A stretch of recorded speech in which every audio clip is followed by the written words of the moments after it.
Right, thank you everybody joining. This is the second episode of the Road to Recovery podcast with your host Tommy and the co-host Ryan. How are you doing, Ryan? Dude, I am fantastic. I'm flipping over the moon right now. We got our first guest.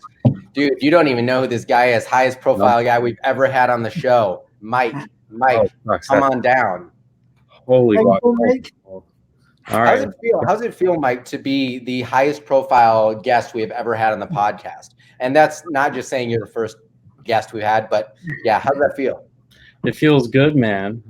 Pretty humbling. Happy that you and Tommy could share your audience and we can all blend and make a nice little smoothie, so to speak. So oh yeah, we're a very predominantly white smoothie, but yes, that's well, it works. I mean, as you can see, I'm just the co-host. Ryan is the actual intellectual and the comedian. No, I'm not the intellectual. I'm the one that keeps it light.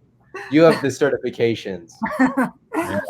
So anyway, what we're going to obviously be talking about today is obviously Mike. Mike's actually suffered with an eating disorder as well, just the same as me and Ryan had. So just if you want to introduce yourself, Mike, and obviously talk about your story, anything that obviously don't want to talk about, that's fine. Say. Yeah, man, for sure. Well, you know, it's funny because a lot of times I feel like you don't really know that you have it because you're just so used to being in a routine or a way of eating or thinking about food and yourself and your body. So, I mean, I was pretty normal, man. I had a fruitful childhood, you could call it. It was really good. And, you know, normal eating habits, normal, like, self-image, all that jazz. And high school, I went to a private Catholic high school institution, really small. Everyone had their own bubbles, and I would say that's where thoughts and ideas started trickling into my mind. Like, how could I do something to change myself, right? Because, you know, never had a girlfriend, had, you know, my bubble of friends and all that. But, yeah, called me a clout chaser or whatever. But yeah, I wanted a bit more recognition in some kind of way in high school. So I definitely did some pretty radical things with food.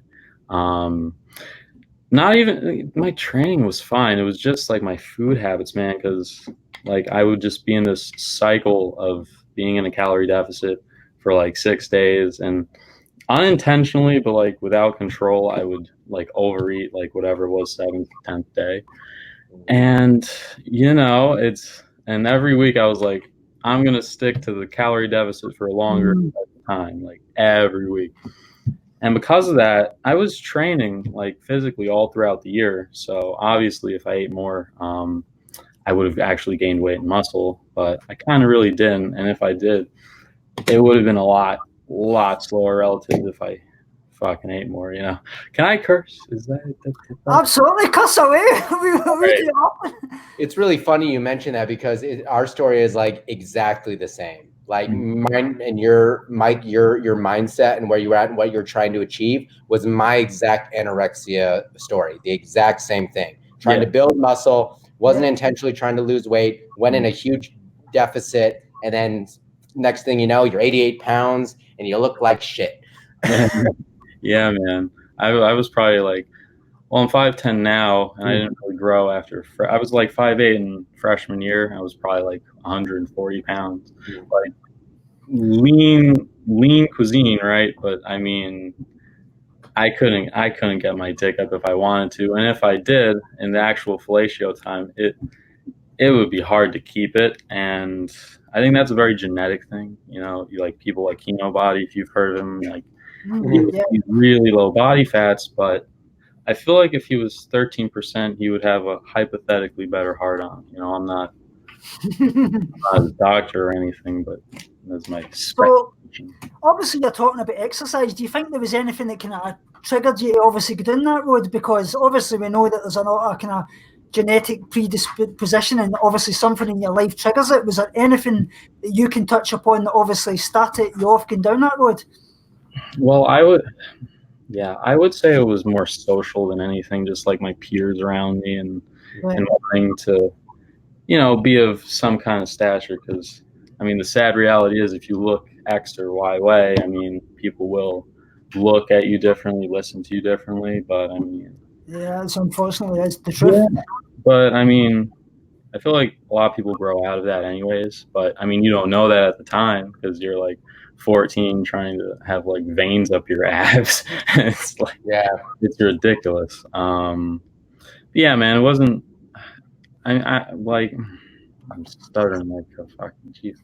I don't know if there was anything within me that said to change that. I would say it was more like my peer review around me and their opinions and all that. But yeah, I would say that. So what was their kind of reaction? Did you get any kind of reaction off them? Because obviously we know that there's a lot of talk about obviously the biggest part of males with eating disorders. They always say that there's a lot of obviously gay people suffer with eating disorders. And the reason for that is, I would say, is because people in the LGBT community, obviously, they're more open to obviously speak about their things. So Yeah. it's harder for us guys that are obviously straight to actually speak out about it. Mm. Yeah. Did you get any kind of stigma, anything, or anybody react differently to you when you actually? And I mean, you know, I'm not gay, but I would say if you, because I feel like every gay person eventually or has to come out to their family, or more than likely. And I mean, I feel like that takes quite a bit of cojones to just talk about this is how I am. So yeah, I feel like that would translate into sharing a tale or two about, you know, your eating disorder shtick. So you get into see Ryan, would you use your kind of Say again? Ryan? I was going to say, is Ryan get anything you want to say on that? Well, yeah, well, it's interesting hearing your story and just like connecting and seeing how similar I think a lot of guys' stories are in a sense. I feel like because we don't often and like statistically we're a growing demographic of eating disorders. I believe that's correct. Isn't that, Tommy? As far as like the statistics, they're about even. They're pretty dang close. And it's really fascinating to hear a male's perspective talking about it, especially when it's someone that's kind of doing a similar thing that what I was doing, especially with the working out stuff. And I was doing the exact same thing you were. I was cutting, except I cut for a very long time. And then about a year ago, I started doing a thing where I would binge on the weekend one day, like tons of like IHOP, tons of crap. I have like tons of photos on Instagram of this stuff. It was amazing. Yeah. And then I'd cut to like 1,200 calories a day and work out like a mad horse to like get back down to my maintenance weight. And that's how I was maintaining weight for like 6 to 8 months. Yeah, that number sticks in my mind because I was, again, ironically, 1,200 like calories, like literally. And I would track that to the gram. Yep, to the gram. And that's another thing is like, so I have OCD. And I think a lot of people that have eating disorders have an OCD component because if you're tracking it to like the nth degree, like you were, you're definitely. So I would like to ask you, what was like the moment during all this? How long was this period of like being really like, I guess, what was your lowest weight? If you're fine with saying that. Yeah. And also like what. Yeah. How long was it before you started kind of like thinking, oh, maybe this is not the right thing to do? Yeah. So my lowest weight, I was probably more like 140 even, like probably 138 to 140, and like 8% body fat. And I never took pictures, and you know, you look lean and all that, right? But I wanted to get bigger. So me too. Yeah. I thought I looked recluse, like a Nazi concentration camp member, and you know, I was ashamed of that. But yeah, I would say it was like a cut and binge eating, like weekday to weekend cycle for easily 2.5 years straight. I'm telling, like if a holiday came up, I go on vacation. Like I live in Florida right now, and we used to vacation here a lot during summers, and like I remember like those prior weeks too would be like when I didn't binge, and it would just be a mess. So I have a question. When it comes to your mindset when you were getting out of this phase, what did you find the most difficult part in overcoming that cycle that you had been in for 2.5 years? Because once you get into cycle, humans are pretty habitual. Well, I would like, not everyone, but a lot of people, frankly, are schedule oriented and stuff like that. So like once you get into a cycle, it's really hard to break a cycle. It takes so many days to create a habit. What was your most difficult part in breaking that habit? I would say definitely if you want to gain muscle, I feel like you're gonna have to accept fat gain.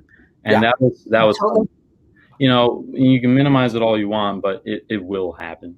And you have to accept that you're going to look different or something may not. And fat distribution is purely genetic. You know, my brother, he has these arms that are like Google Maps. You know, my back is like a road map, but my arms, you know, body fat goes there.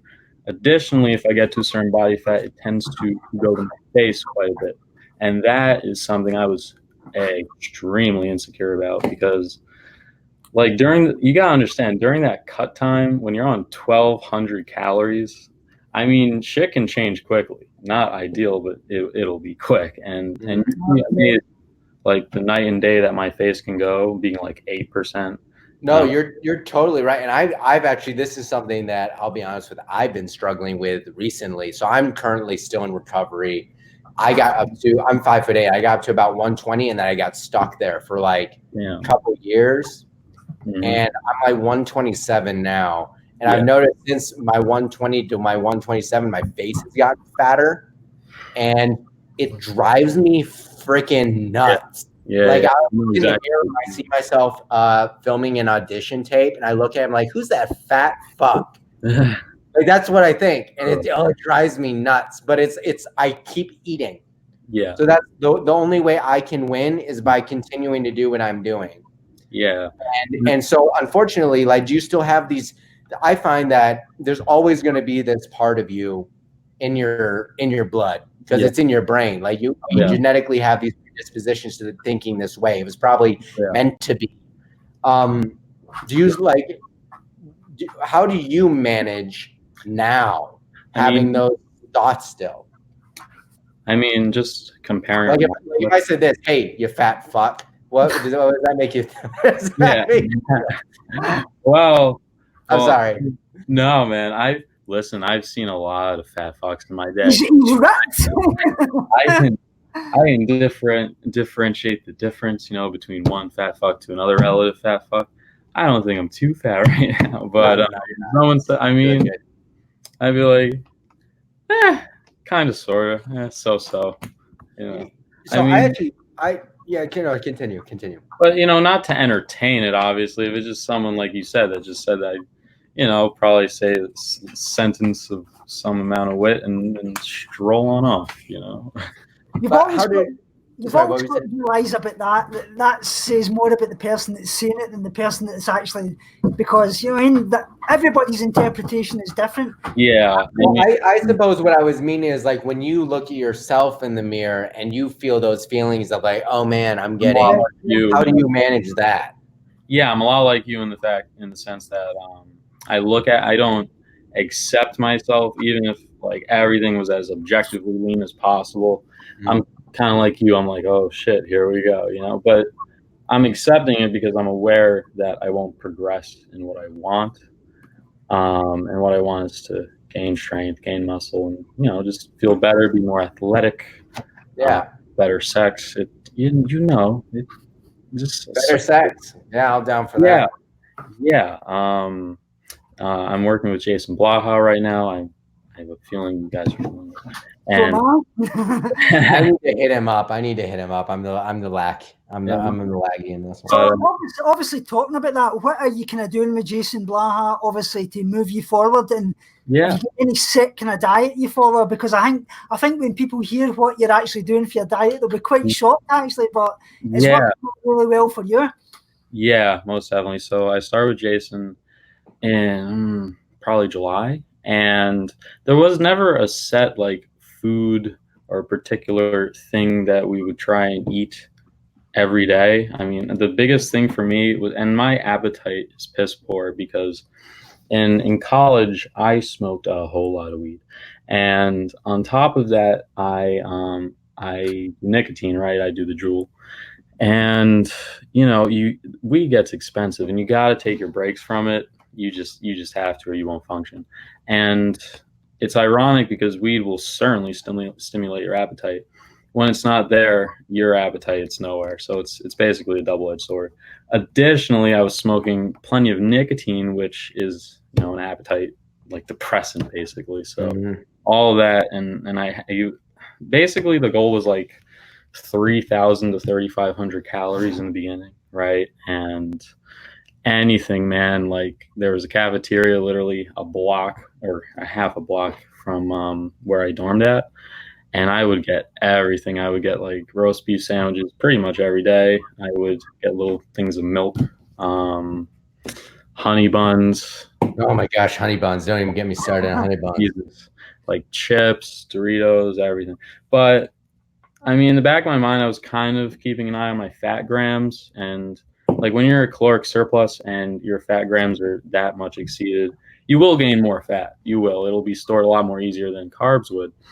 But primarily just 3,000 to 3,500 calories of whole foods and some amount of shit. But the advantage with eating some amount of shit is it's often really calorically dense. So it's easy to eat a good amount of it. Like bread, for example, it's not necessarily shit, but I mean, I could eat like 1,500 calories of bread decently easily now, like without thinking about it. Your TDE must be quite high because you're awfully quite active, so you're probably you're yeah. Sometimes because it's like daily dose dependent. If I know I'm going to be active, if I know, because I live like right off of a beach, so I know if I take a billion strolls and get food or whatever, I know like, hey, I got to eat more calories today. I got to supply the shit I burned off. But yeah, it never really dropped below 3,000 calories. Some days like I would get McDonald's.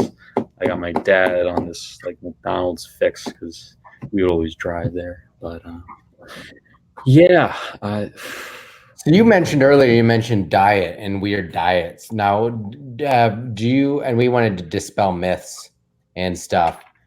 So I have a lot of, I've been reading a lot. So my stories, it's very similar to yours. It's only different in that I feel like I went so far with mine, I actually have injured myself.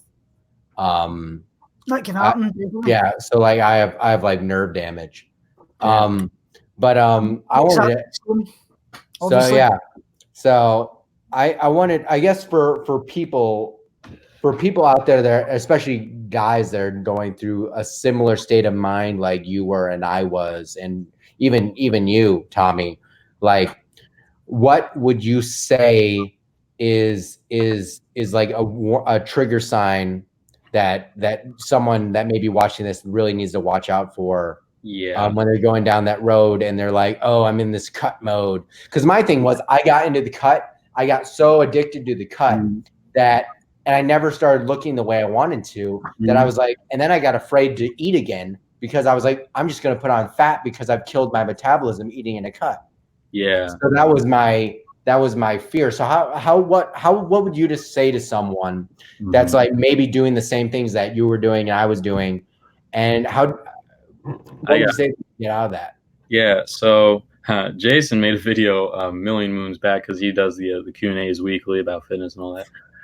Avid watcher that. I used to like watch all that shit. But he made a video because I guess I asked a Facebook question that perturbed him about teenagers, and like the video was titled "Non-Obese Teenagers and Losing Weight," and in the question I remember like asking him, hey man, like if I have 1,200 calories here and I happen to be extra low on another day, could I like cycle my calories or like, I would say the point where you start to be really aware of just how much you're trying to like get your calories exact and how, and if you go really low, it's a fixation basically. And like such a large deficit to where you just, it's just unhealthy, a kind of deficit. Like if you're doing a 40% calorie deficit daily, that's a good place to say, what the fuck am I doing? Yeah, man, just just being aware of how little you may or may not be eating, and just being aware of every number and just every facet about yourself, like in relation to food. I think what's really key to getting over any hump in any sort of eating disorder situation is like you really have to be self-aware. Like you gotta realize what you're doing. And it's really, I think a lot of us can be self-aware and still do it because we always will either put it off till tomorrow or we just get in there's a human mindset of, oh, nothing will happen to me. It's always somebody else's story that's fucked up. Yeah. And it's just like I never thought. I remember being in high school in my health class, and I was really into fitness. Anyways, I'm just fascinated by it. And I remember watching a movie about Karen Carpenter, who was a singer in like the 70s, I think. And she had anorexia, and she basically ended up dying. So we had to watch a movie about that. And I was just like, man, what a sad person. Like, I'm glad I'll never be like that. And then like literally a year later, I started like doing the same thing. It's crazy. Yeah, I would say so. It's crazy because it goes really far back with me. Just like subtle like knickknacks about myself or my face. Like I remember all the way back to like second grade, dude was like, "Why are your eyes so far apart?" I don't know why the fuck I came out like that, brother. You know, but so it's been. You think it's probably been an insecurity thing that's really led to that? I think I think almost everyone that has an eating disorder, whether you're a guy, girl, gay, straight, whatever, I think that's all leads back to some level of insecurity. 100%. That's the thing. Right? See, when you're talking about that, I obviously know that as a big component of eating disorder starting, but before I had my eating disorder, I was the most confident person you ever can meet because I was a professional footballer. I knew that I was the best because to be the best, I had to believe that. I was the most arrogant, cocky person you've ever met before that, but I obviously suffered obsessive compulsive disorder, which Ryan talked about earlier there. Basically, what was happening with me was I was going to the toilet like 12 times a day, obviously washing my hands. Then I would get a bath up to like 12 times a day, constantly changing my clothes. And then when my mum died, the eating disorder started. So the OCD was basically a trigger for me to obviously have that component of the eating disorder. And then something in my life triggers eating disorder, full-blown eating disorder. Yeah. I mean, I was pretty perfectionist with it. I don't have OCD. But what I do have is PTSD. I was diagnosed with that at the end of my junior year, and it all stems back to just little like TikTok tidbit shit, like what I had just mentioned, and it follows you like random weird subconscious memories of the past, whether good or bad. Like bad ones for me, because everyone gets those memories where they just pop the hell in.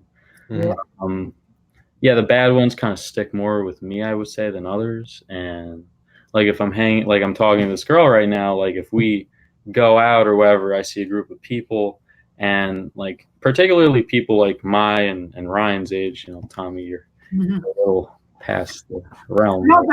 You just went over the hump. Yeah. How old are you now, Tommy? You just said you were 40. We're not even mentioning that. You're 40-something, man. But, I'm not 40-something. But I would just be more aware of it if I'm like seeing a bunch of people laugh. Like for example, in school, I hear people laughing, always assuming it's about me, you know, rather whatever it is they're talking about, which is the reality of the situation. And I mean, if no one ever had talked bad about like my face or my body or whatever, because I mean, it was both. I probably would not nearly be as insecure, and this probably wouldn't have domino affected. But at the same time, I might not be here talking to you guys. So, see, there's always a fine line, and this is something that I have been thinking about a lot with a lot of things that are going on with me and my neuropathy most recently. and stuff like that, which actually, in a sense, I have to be thankful that I got it, because it was the one thing that kickstarted me wanting to actually start gaining weight again. Because before that, it was just like I wanted to gain weight, but I was in such a fear mode of gaining fat that I would just like, even eating 3,200 something calories that my trainer had me on, I would like still burn it off, because I'd figure it out.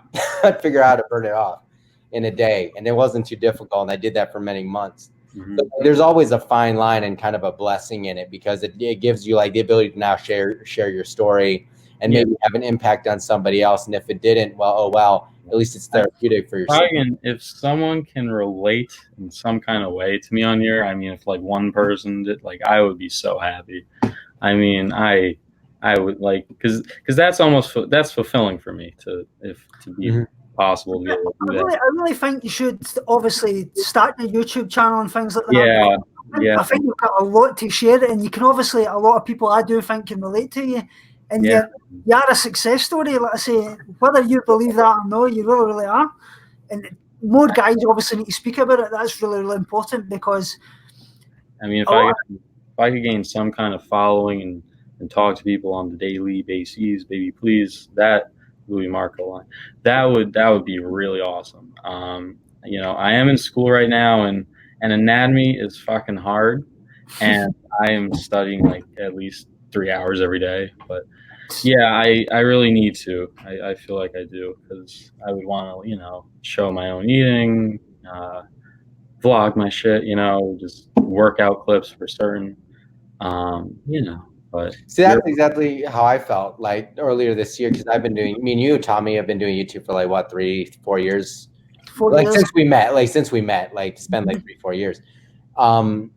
And you've always kind of had a real purpose to your stuff, and I've really liked that about your channel, Tommy. And I've always been searching for like some reason to give back to something, but I could never figure out what it was. And like, it was kind of dumb, because it was like right in front of me the whole time. But like, this is kind of it. So there is like a real validating feeling. Like, it's good for you, but it's good for other people, because you don't want people to fall into the same traps you did. No. And I think that's the really helpful part. Yeah, that's exactly what my channel's all about. It's not about me. It's not about making money. I say, if a few people watch, brilliant. If a few thousand people watch, even better. But as long as it touches one person, and that one person doesn't go down the road that me and Ryan's went down, that's good enough for me. That's what I'm all about.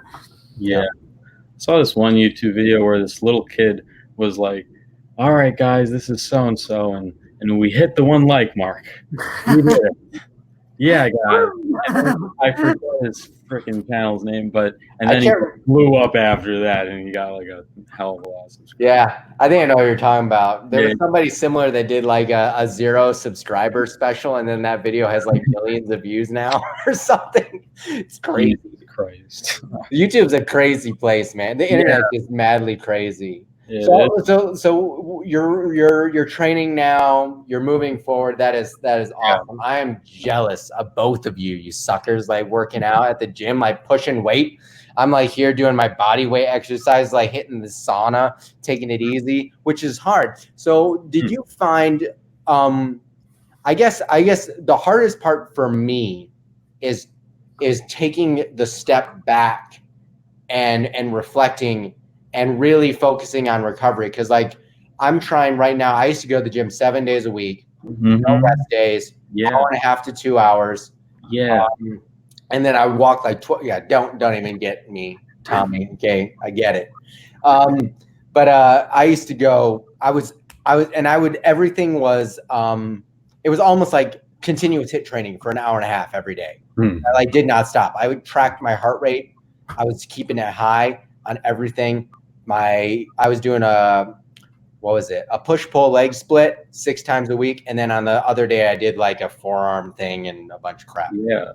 But so I was definitely overdoing it. So like, what have you found in finding like that workout balance and nutrition balance? Like, talk a little bit about your process with that, because I think that's something that anybody that's like us, that's really workout oriented, is really hard for us to find. Like today, I went to the gym and just did sauna. Hardest thing I've ever done in my life. Like I wanted to like at minimum, I wanted to like get on the bike and just like do intervals. Yeah. But I just didn't. So what Yeah. is your process with that? Well, I mean, when I started working out, was probably like right around ninth grade, and I'm like a big movie buff. I love a lot of the classic movies and all that. And back in the day, I would say Rocky took the cake, like me, Oh, absolutely. about 5'10", you know. Yo, Adrian. Yeah, exactly.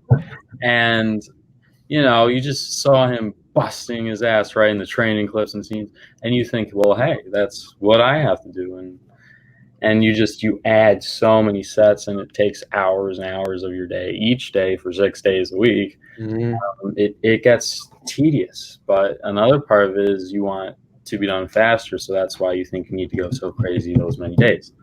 And I saw this one video by Jason that kind of clicked with me, where it was like you could literally, well, in the clip he was saying how you could literally grow off of one set like every 7 days, and you don't need all of this extra like not like non-applicable like types of exercises that you can't like progressively overload on. And so just certain compound movements, and you know, having certain rep and set scheme, and just gradually week by week trying to add here or there to the tonnage. So me, I go to the gym 4 times a week right now. It used to be a 3-day full body. That's what I do right now. Yeah. But as I progressed the training, he's like, all right, I'm putting you on 4-day concurrent. So basically, it's 2 upper and it's 2 lower, and I back and forth. I change the rep schemes for certain exercises, and just keep track of it. But the point is, I'm only in there like weekly, a cumulative 3 hours, like not a lot of time. I'm roughly the same, because what I'm doing is basically off floor work. Jason's basically taking me back to the very, very beginning level, because I've got a lot of connective tissue damage, obviously, because of my eating disorder, which can happen quite a lot. Yeah. So I'm doing things like obviously glute ham raises, floor presses. Mm-hmm. I'm doing a lot of similar stuff. Yeah. Yeah. I used to be scared, like, so I have pretty good lower tit genetics, you could say, right? So I always be scared of bench pressing, because I'm like, oh shit, it'll grow my lower tit way too much. I'll look like I have saggy man tits. So I only would do the press. And my bench press, when I started with Jason, it was 150 for 3 pause reps, and now it is 215 for 3 pause reps in about 6 months or 7 months, something like that. And you know, they don't look too saggy, but it's, you know, that's just going back to insecurities. Like it would only look, if we could just genetically modify ourselves when we were born, like have our parents know what we wanted them to do, it's not going to be great. But it's like, yeah, we can't. That's something I think one of the things that any former eating disorder, anybody going through any type of like OCD type of thing, is they have to let go of this idea that they have control. Because like the minute I thought I had control up until about 6 months ago, and then my body fell apart. And then the moment my body fell apart, I was like, I don't have control over shit. Like it like your body can only take so much abuse until it starts to break apart. And so that's kind of the point. That's kind of the point I was going to touch upon. That's how a lot of people obviously don't actually commit to recovery, because they feel that they're in control because they've got the eating disorder, and they feel that obviously committing to recovery that they're losing that control. But it's exactly the opposite. You're actually gaining control. But I feel like it would be pride too. Like, oh, I don't need help. I got it in the bag, but the bag has been totally fucked for the last year. The minute you can, so what did you ever, so when did you ask for help? Like, did you seek? Yeah. So so after my junior year in New York, I moved to Florida and went to high school here. And for that year, I was seeing a therapist, and you know, just kind of talking about just my PTSD, because like walk into a room, there's just tension for no reason, like in my body, like who's looking, how many people in the room, who's laughing, why, you know, and just needing closure for whatever to do. And you know, we just kind of talk, and I like it because when you just talk about yourself for like an hour, like every week cumulatively, you'll hear yourself think a little bit, and I feel like you can better connect with your own thoughts. And my therapist, Dr. Ellen, she was really smart and had some nice ideas revolving around people, and I just tried to apply it, and gradually it declined. It's still there, don't get me wrong, but if we rewind the clock 2 years, big difference, I would say, for sure. But after that, I was seeing a girl at the time, right, over like LDR, long distance relationship, right, and it kind of cut off like in the summer, and it was kind of ugly. Then met another girl. I broke up with her because I thought she was cheating, and she texted me, "Hey, it's okay, I was cheating on you anyways." Oh my God. Yeah, man. And when shit like just petty shit like that happens, you take it harshly sometimes, and you think it's because of me. It's it's my shtick, but it's not you, it's them, as the saying goes, right? So just knowing yourself and your worth, and just moving forward in some kind of way. That's the point. You've got to kind of watch, because obviously stresses are the thing that obviously send you back. So it's being in control of that and understanding the things that could obviously trigger you. Yeah. And send you back. I mean, at the same time, though, fire, like friction's made by fire, right? So if the shit didn't happen, I certainly feel like I wouldn't be as motivated to progress or all that. That's great. And maybe I would be stuck in this mindset of cutting. Yeah. And I think something that's really important to address, I'm going to try to say this every episode, is it's never too late to start recovery. Like, it's never too late. Like, Tommy, you've been through so much stuff. Like, you almost take the cake. I don't know what guest we'll get on here that has not gone through like as many crazy things as you. Someone will beat him. Except Mike. Mike will always be our number one guest. Mike. Yeah, obviously, I've suffered 2 heart attacks, a coma, a near-death experience. I've been. And look, you're still kicking. You're kicking ass in the gym. Like, I see it every day. I see it on Instagram, and I get all pissed off. Mm-hmm. And part of that, obviously, is I've done an awful lot of work on myself, but Jason's helped me a lot recently as well, and that's been massively, because I've even scaled back what I'm actually doing, and I've basically, even though I know enough what to do in the gym, I'm a personal trainer, I'm a nutritionist, I know Jason knows more than me, and I've put all my trust in him, and I'm taking everything back to square one, and I know that when I come back out it, I'm going to build myself up even bigger and better than what I originally was. Yeah.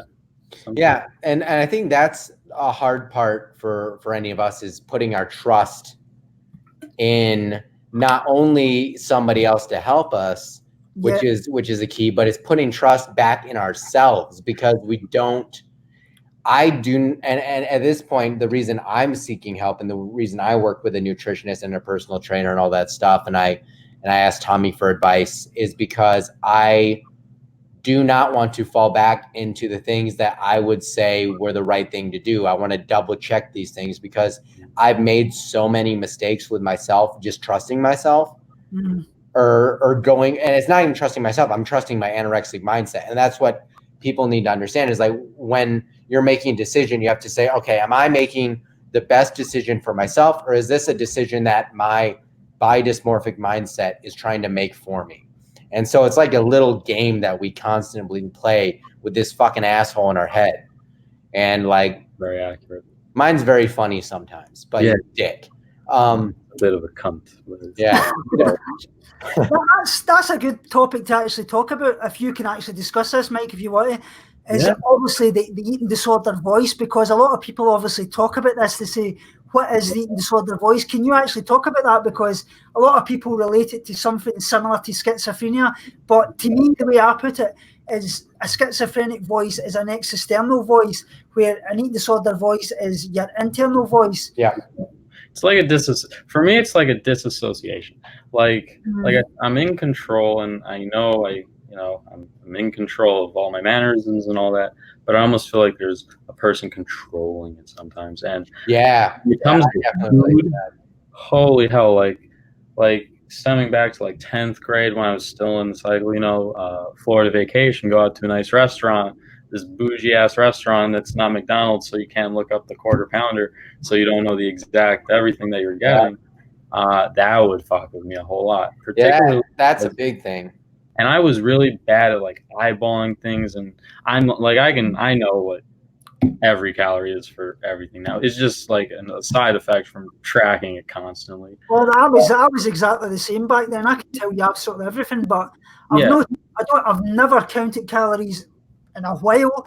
I don't obviously measure my food anymore, and I think for me that was a big part of me actually taking back control of my recovery, because I knew that if I was still to do it at all, I was never going to move forward. Yeah, and there's a balance too, because I mean, I feel like if you're tracking calories because you want to gain weight or you're trying to that's where it could come in handy, where you're trying to track 1,300 calories of every gram of the macro. It's kind of that the tracking calories is definitely a double-edged sword, because even for me, even when I was still going through kind of this static state of not gaining or losing, I would say that I was tracking calories because it made me accountable to gaining weight, but I still wasn't gaining weight because I knew at this calorie level I could burn it off. So it's still like a fine line. So it really depends at what level you're at of recovery for the. And like now, I don't really worry about calories as much as I worry about. For me, it's all about nutrient density and making sure I'm getting like all the right nutrients, because I don't take any like vitamin stuff besides like an omega. And so for me, it's just making sure I'm getting nutrient dense food. And as long as I'm doing that, I kind of can let go of the calorie stuff now, which is good. Yeah. But I also don't want to. So I track it to like a rough level. But like if I go over or under, I don't really flip out on it crazy. Yeah. Actually, I mostly get mad if it goes like 2 under, because I'm like, oh, I got to eat more. Generally, what they actually say in recovery is that basically you measure your calories for 1 week or 1 month, and then that's to give you a kind of ballpark idea of what you're doing, and then from there you basically just eyeball it from there on, because you don't want to become focused on the calories itself. I pretty much eyeball it now. Yeah, it's just so tedious. Yeah, it's gonna be a rough estimate anyway, so might as well keep it rougher. I mean, and it's not rougher, but like for me, I'm like, if I don't hit a particular surplus, or if I think I'm on edge and maybe I'm not super over in the surplus, maybe I'll try and eat more, maybe I'll just let it ride, but just not to be obsessed with it is the biggest thing, I feel like. And you're actually, like Jason's actually said to me, that your kind of diet is based upon like milk and obviously sandwiches, which is going to shock all of it. Yeah, man. In college, I don't know if it was an OCD habitual thing, but I like roast beef sandwiches. I would get them pretty much every day, and I had milk to go with that, plenty of milk. Are you an Arby's fan? Was that? Are you an Arby's fan? I've never been to Arby's. You've never been to Arby's? And I've never been to Arby's. I actually just went to Chipotle for the first time when I got to college for my sophomore year. What was the verdict on Chipotle? Oh, it was a mouth orgasm. Like, it was a mouth orgasm. That really is. That actually takes us on to a good point. Actually, what's your kind of opinion on like zealotry, as in dietary requirements, like carnivore, vegan, everything? Yeah. What's your kind of opinion on like what kind of diet we should be following, especially for people with eating disorders? Well, I feel like diets are pretty like dose dependent to the person. Like let's take a like specific person. So let's take a person like you or Ryan, who've been really skinny in the past, and put them on a vegan diet. Just the volume of food you would have to eat. Like, I don't know, and I could be wrong, but I'm pretty sure there's a pretty limited number of really calorically dense foods that you could like comfortably eat on a vegan diet every day.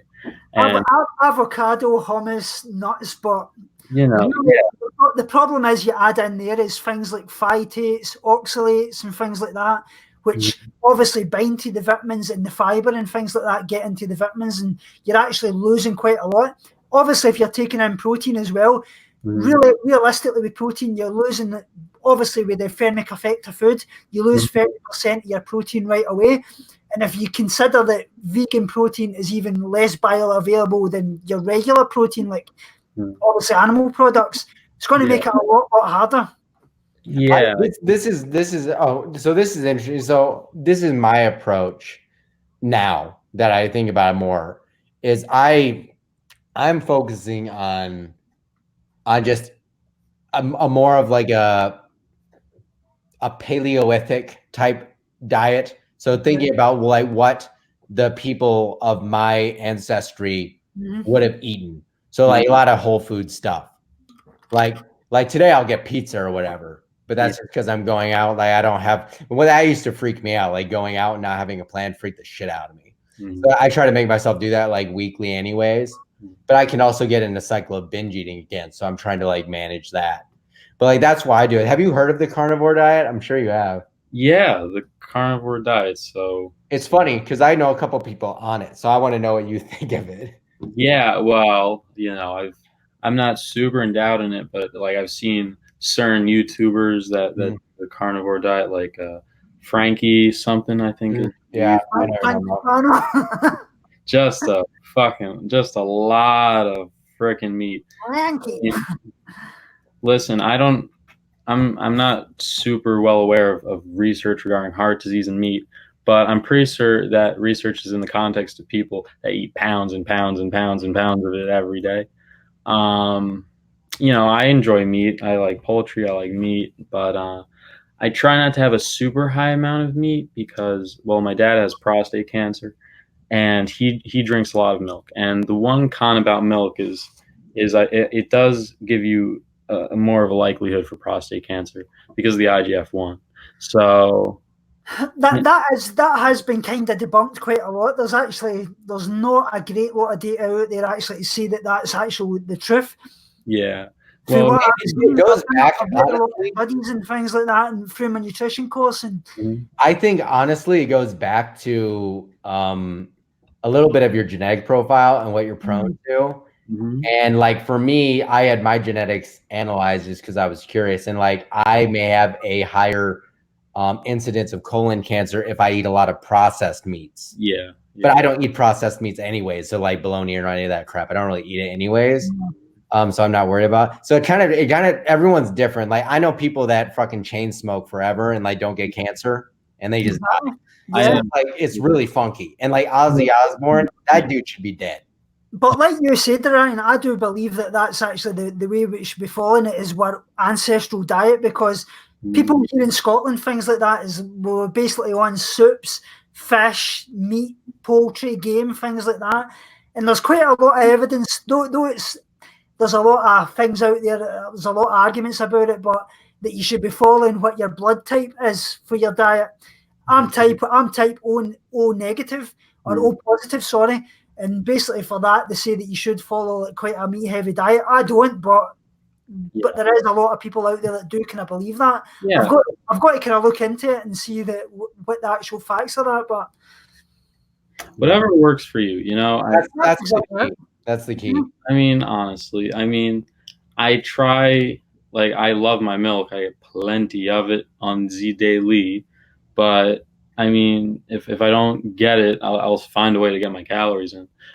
And with meat, I mean, I could just be scared about getting cancer, and maybe that's why I'm a little extra precautious with that. But yeah, just you do you, baby boo. With meat, like generally we eat way too much meat anyways. Like we get generally on the American diet, we get enough protein as it is. We way over like the recommendation of protein anyways. Yeah. It's kind of like it's like you either store it or you piss out the rest of the BCAA. So it's kind of like you're just and it makes it. I would worry with the carnivore diet less about your heart necessarily. Yeah. More about like what it does on your liver, kidneys, processing all that through all the time. So that's there's quite a lot of people that's done it for quite a long while. You've obviously got Sean Baker on YouTube. Oh yeah. A great channel that I think a lot of people should obviously follow is Primal Edge Health. He does like a keto carnivore approach. He's got great content. I thoroughly recommend his channel, but if anybody's kind of interested in that, but yeah. it's really hard to judge diet because Exactly. of how much it's changed within the last 100 years based on just like companies and manufacturing, the industrial All revolution about the stuff. chuckle, you know. Exactly. Yeah. So it's like it's kind of like you got to do what works for you. And when it comes to what's ideal, yeah. So I feel like the best diet, the most ideal diet, The one that worked for you. you know, basing it off of someone, you know, like you or I that, you know, wants to gain muscle, wants to improve their body, but wants to do it in a healthy, non-OCD kind of habitual way. Yeah. You know, just whatever is most comfortable for their caloric needs, the foods that they can get in to meet those needs, whether it be a surplus or a deficit, if they want to lose weight when that time comes. Yeah. And especially for people that have like our anorexic mindset, I wouldn't even try to get too deep. I've gotten deep into that stuff, and I'm deep into it now for completely different reasons other than the anorexia recovery. But if for someone that's really in the midst of recovery, it's probably more dangerous to get fixated on the type of diet and more just on focusing on getting a lot of nutrient dense food and just eating, like learning to just eat, you know what I mean? And not make it your life. Because when eating becomes your life, that's when it becomes an obsession. That's true. That's very true. Unfortunately, when you're trying to gain muscle, eating is kind of a life. That's also very true. I suppose what I was going to ask you to obviously finish this off is what your kind of goals going forward for the future on, Mike, and what you can see if you're going to start your YouTube channel, what you can see obviously going on there, what you're going to kind of do. Yeah, so, you know, I have a leg day, lower body day Saturday. I thought I would start off with a workout of my training, just A to Z. So my channel will be my name, Mike Pucci, if anyone wants to find me. And just, you know, vlogging my life, just tidbits. I live by a nice beach, lots of young Brazilians and old Jewish people, so maybe it could be interesting. Days in the lives of eating, maybe collabing with people if they feel for some reason they want to come on my channel. Absolutely, we'll collab with you, definitely. Yeah, man, but just really excited to see what the future holds. But for me, about 165 right now. Hopefully in the summer I will be a lean, mean Italian machine at 175. So yeah, that's my goals for now. I got an email from UFit. Hopefully I get a job there. We will see. You know, that purple's pretty sexy. But I mean, your progress pictures were absolutely amazing. Like I see, some of them, a lot of people were trying to say that you were on steroids and things like that because you seem to gain a lot of muscle and obviously very little fat, but it was nonsense, you know? Dude, like they say that steroids are as easy to get as weed, or at least Jason does that. And I mean, I've gotten my fair share of weed. I don't know where I would go to yeah, I don't know. I don't know, man. I would say just keep doing what you're doing. You're doing absolutely great, and yeah, progress is there and shows everything. Yeah, and guys, thank you so much for letting me come on. And it's been an absolute pleasure. Before we go, is there anything you'd like to tell the viewers, obviously, before we go, a message or anything like that? For a message for anyone, just a message for anyone that's obviously got an eating disorder that doesn't obviously not wanting help or that they're too scared to come forward. What would you say? Well, I would say to seek out help because it's hard to put your faith in someone else, but you kind of have to if you feel like you're not in control, and to just let go of certain dogmatic ideas you may or may not have. At the least, just try to be open to new things and just baby steps with the food and the mindset, and try not to think too hard about things. Just let it roll, you know. Absolutely great message. It's been absolutely great speaking to you. I hope everybody can obviously like this podcast. Please like, share, and subscribe. We'll obviously put Mike's channel down when he obviously starts things up, and you can follow him on there. Thanks very much, guys. And remember, as always, binge on life, pause negativity, and starve guilty feelings. Ryan, it was nice to meet you.